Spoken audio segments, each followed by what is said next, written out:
Normal fuel supply has been restored in the country.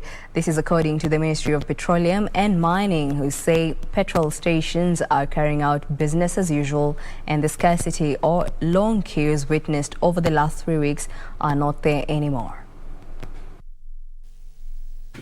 The 3 weeks of fuel shortage saw motorists spend long hours in queues to get the commodity, while some petrol stations turned away customers due to lack of fuel.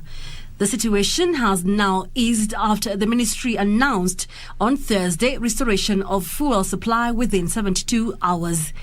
And today, in a statement, the Ministry of Petroleum and Mining says normalcy in petroleum supply has returned and the long queues witnessed have subsided.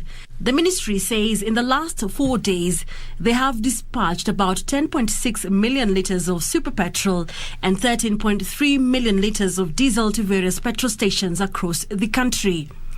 Acting Petroleum and Mining Cabinet Secretary Monica Juma says Kenya Pipeline Company has adequate stock and is expected to discharge 120 million litres of super petrol and 212 million litres of diesel in the next few days. Further, the ministry noted that the Directorate of Criminal Investigations, DCI, has launched investigations on fuel marketers that did not maintain the minimum operational stocks or were holding petroleum products during the crisis period. The Energy and Petroleum Regulatory Authority, EPRA, also noted that it is set to take stern action on 4 operators who offered petroleum for sale above the recommended price during the fuel supply crisis period.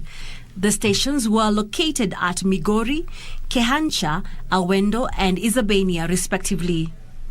Kenyans have also been urged to report oil marketing companies selling fuel at exorbitant prices.